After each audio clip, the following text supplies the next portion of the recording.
back again to my A to Z video series on topics to do with pregnancy and perinatal mental health. My name's Dr. Erin Bow and I'm a clinical and perinatal psychologist.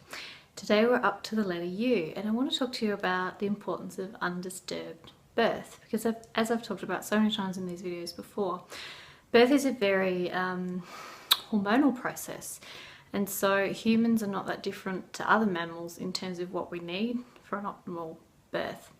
And so an undisturbed birth is really one in where the mum feels comfortable, she's in a nice dark quiet environment and she's not feeling pressured or hurried or interrupted.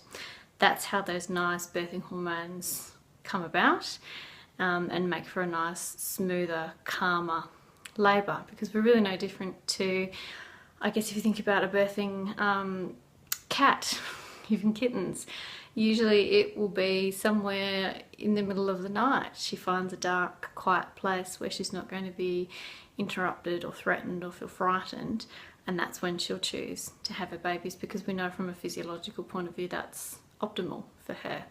Similar to how, if you think about animals in the wild, if an animal's threatened, feels that there's a predator or she's in some sort of danger, adrenaline will kick in and actually stop the labour process so that she can literally pick herself up and go to a safer place and keep herself alive. So the brain's, I suppose, way of, figuring out what's most important in this moment. If what's most important in the moment is not actually delivering a baby somewhere that's unsafe, but is keeping mum safe, then that's what it's going to do. And it's actually not that different for humans if you think about it.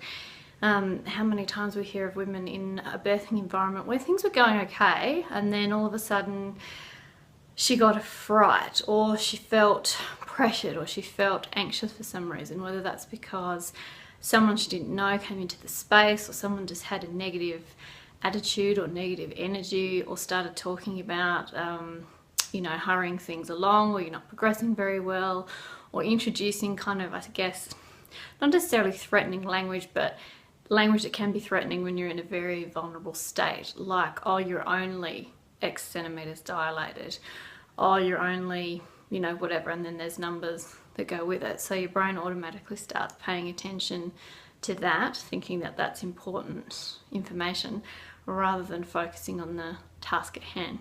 But of course, in an optimal setting, birth is actually an involuntary ejection process anyway. So in an optimal birth, there's something that happens called the fetal ejection reflex.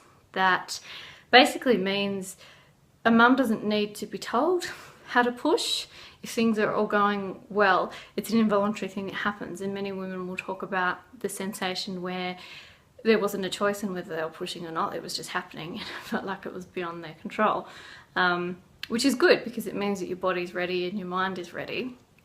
And you may have even seen videos where babies just pop out, like one amazing sort of reflex. So again, as I said, it doesn't happen all the time, obviously, but in the optimal setting, birth is a reflex. It's a natural reflex that your body will just do, same as vomiting or ejaculation or going to the toilet. These are all things that you can coach someone how to do, sort of, but not really. It's one of those, if you need to do it, you just do it kind of thing, if that makes sense.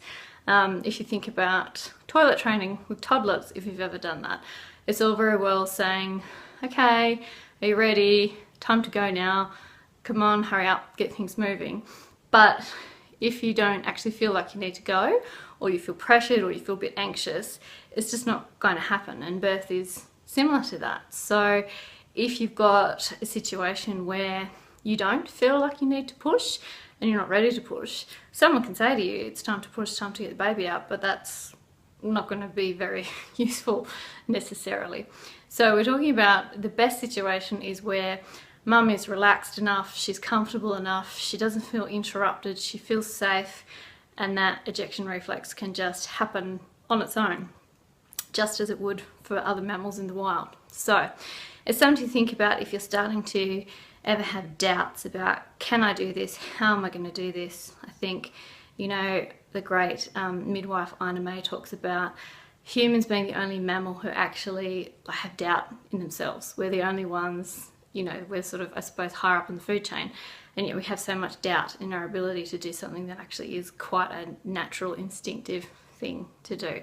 So think about that if you're stressing. You're no different in lots of ways to a cat or a chimpanzee or something out in the wild. So if they can do it, you can do it. You've just got to keep yourself relaxed and calm and keep people that you don't want away and keep negative energy away. Alright, if there's anything else you need to know, want to chat about more to do with perinatal mental health, pregnancy, birth, postpartum, those sorts of things, I'll put my details below and you can find me there. Otherwise, I'll talk to you in my next video. Bye.